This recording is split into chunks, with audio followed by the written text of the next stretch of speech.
안녕하세요. 이번 한 주의 시간은 어떻게 보내셨나요? 2023년이 시작된 지 얼마 되지 않은 것 같은데 벌써 1월 중순이 지나가고 있네요. 항상 댓글로 응원해주시고 좋은 말씀 많이 해주시는 거 보고 많이 배우고 있습니다. 항상 감사드립니다. 이번 이야기 주제는 2021년 저의 첫 번째 퇴사 실패 이야기를 토대로 퇴사를 후회하지 않는 법에 대해서 이야기해 보려고 합니다. 퇴사를 생각하고 계신 분들, 그리고 퇴사를 준비하고 계신 분들이 꼭 저 같은 시행착오를 겪지 않으셨으면 하는 마음이 들었어요. 저는 2021년도에 퇴사하기 위해서 팀장님, 과장님과 이야기를 하고 인사과에 가서 의원면직 사직서를 제출하였어요. 하지만 그 퇴사의 사직서는 결국 철회되었고 첫 번째 퇴사는 실패로 돌아갔습니다. 왜 나의 첫 번째 퇴사는 실패로 돌아갔을까를 생각해보면 여러 가지가 있는데 첫 번째는 퇴사를 하고 싶은 이유가 명백하지 않았어요. 이곳에서 일하는 게 답답한 마음이 드니까 그냥 도망가고 싶었던 마음이 컸었던 것 같아요. 퇴사 준비를 따로 하지 않고 숨이 막히는 이 공간에서 벗어나고 싶은 마음에 충동적으로 퇴사를 시도하게 됩니다. 도피성 퇴사를 택한 저는 여러 가지 상황에 좌절하게 되었고 결국 제 선택을 믿지 못했던 것 같아요. 퇴사를 해야만 하는 이유, 그리고 퇴사 후 뭘 할 건데에 대한 답을 찾아야만 어떤 문제가 다가와도 내 선택에 확신을 가질 수가 있는데 그런 부분이 저는 부족했어요. 두 번째는 금전적인 대책 없이 사직서를 냈던 것도 실패 이유 중 하나라고 생각을 합니다. 퇴사 후 많은 변화가 생기는데 소속이 없어진다는 것은 모든 것들을 혼자 짊어져야 하는 것들이 많아진다는 거잖아요. 그러다 보니 외롭기도 하고 불안할 때가 많은 것 같아요.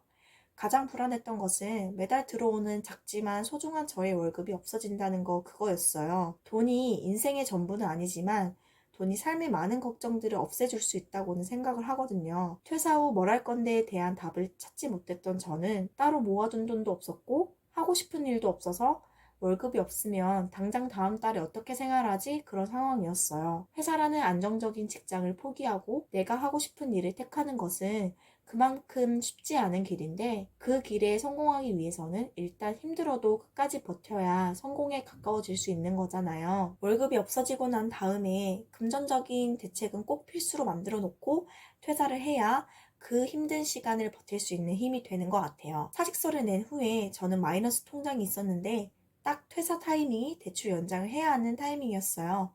대출 연장할 때는 재직증명서를 제출해야 하잖아요. 저는 그때 이미 사직서를 제출한 상황이었고 의원면직 처리는 안 됐지만 이미 과에 다 말씀을 드리고 인사까지 드린 상황이라 사직서를 처리하는 것이 참 쉽지 않았어요. 이런 상황 속에서 나의 선택에 대한 확신을 가지고 밀고 나가야 되는데 저 또한 자신이 없었던 것 같아요. 부모님은 매일매일 전화가 오셔서 다시 생각을 해봐라. 대출은 어떻게 할 거냐? 당장 뭐 먹고 살 거냐? 이런 식의 전화가 오다 보니 저는 궁지에 몰리게 됐고 결국에는 저의 선택을 제 스스로 믿지 못했습니다. 통장에는 모아둔 돈 없던 저의 상황, 그리고 빚을 당장 갚아야 하는 상황, 하고 싶은 일이 없었던 저는 불안감이 극도로 심해졌고 결국 다시 인사과에 가서 철회를 하게 됩니다. 그런 과정을 거치고 다시 복직을 해서 똑같은 곳에 출근한다는 게 정말 쉽지가 않더라고요. 저를 수근수근 되는 것 같았고 아는 주인님들을 마주칠까봐 겁이 나서 항상 정문이 아닌 뒷문으로 얼굴을 푹 숙이면서 출근을 했었어요. 저를 비난할 것 같았거든요. 하지만 다행히 너무 좋은 주인님들을 만났고 그리고 예전에 같이 일했던 주인님께서도 선물도 주시고 연락과 응원도 해주시면서 점차 마음이 안정이 됐던 것 같아요. 이렇게 첫 번째 퇴사를 실패하고 그 이유에 대해서 생각을 하면서 두 번째 퇴사를 준비했다 보니 제 선택에 대한 확신이 생겼고 주변에서 어떤 말이 들려와도 어떤 상황이라도 아무런 생각이 들지 않았어요. 그냥 나를 걱정해줘서 하는 말이지 감사하네 요 정도였지 아 내가 잘못 선택했나? 이런 걸 내가 할 수 있을까? 그런 생각은 추호도 하지 않았습니다. 두 번째 퇴사를 후회하지 않을 수 있었던 이유는 퇴사 후 뭘 할 건데, 뭐 하고 싶은데에 대한 답을 드디어 찾았기 때문이라고 생각을 해요. 퇴사 후 저는 온라인 창업에 도전해보고 싶다. 그리고 나는 강아지와의 삶을 통해 행복해지고 싶다. 자체 제작 제품을 만들 것이다. 이렇게 뚜렷한 목표가 생기다 보니까 주변의 다른 말들은 들리지 않았어요. 회사 다니면서 애견 브랜드의 자체 제작 과정에 대해서 책도 읽고 강의도 들으면서 준비를 했었고 사업 계획 및 자금 계획까지 준비를 해놨었어요. 어떤 제품을 만들 것인지 시장 조사와 디자인 도식까지 생각을 했다 보니 퇴사를 선택하는데 막힘이 없었던 것 같아요.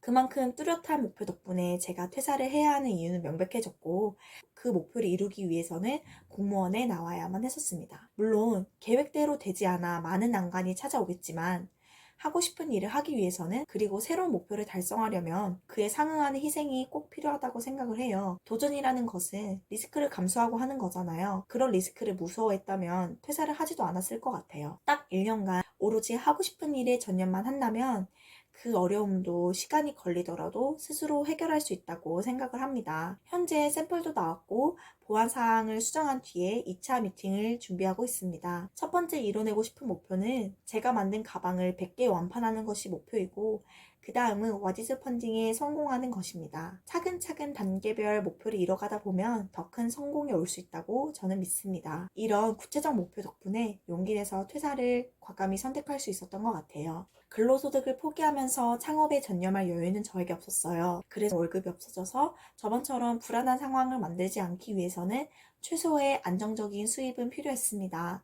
그래서 퇴사하기 전에 많은 돈은 아니더라도 최소한 생활비를 벌 수 있는 곳을 합격을 했고, 퇴사 후 이곳에서 일을 할 수 있었어요. 일과 창업을 준비한다는 것이 쉽지 않은 일이라 시간 확보가 가장 중요했어요. 그래서 아침부터 일을 할 수 있는 곳을 택했습니다. 7시에 출근을 하게 되면 그만큼 이후의 시간을 확보할 수 있었기 때문에 창업 준비를 병행할 수 있다고 생각을 했어요. 예전에 저라면 회사 가기 싫어서 퇴사했는데 또 하고 싶지 않은 일로 다시 일을 해야 해?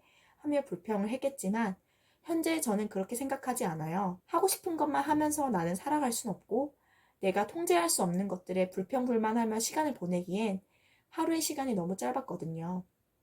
그래서 내가 통제할 수 있는 일에만 집중을 하면서 오로지 나를 위한 시간들로 하루를 채워가는 것이 중요하다고 생각을 했습니다. 바꿀 수 없는 이 상황 속에서 제가 할 수 있는 일에 집중을 하고 방법을 찾으려고 노력하고 있습니다. 점심시간에 동대문을 가거나 주말에 여는 가게를 찾기도 하면서 높은 현실의 벽 앞에서 할 수 있는 것에 집중하고 있습니다. 첫 번째 퇴사와 다르게 두 번째 퇴사는 이런 마음가짐으로 했던 선택이었기 때문에 후회하지 않을 수 있었어요. 솔직히 말씀드리면 가끔 지치고 너무 힘이 들지만 제가 선택한 퇴사는 단 한 번도 후회한 적이 없어요. 내가 만들어가는 내 인생의 빛을 조금이라도 보았기 때문인 것 같아요. 작지만 소중한 목표가 있으니까 출근이라는 시간도 다르게 흘러가는 것 같습니다. 인생에 있어서 퇴사라는 큰 결정은 어떤 삶을 가져올지 저도 걱정이 많이 되고, 퇴사를 고민하고 계신 분들께도 그 두려움이 가장 클 것 같아요. 하지만 도피성 퇴사가 아닌 퇴사 후 삶을 계획하고 그리고 계신 분들은 오래 걸리더라도 차근차근 준비하시면 퇴사를 후회하지 않을 수 있다고 생각을 합니다.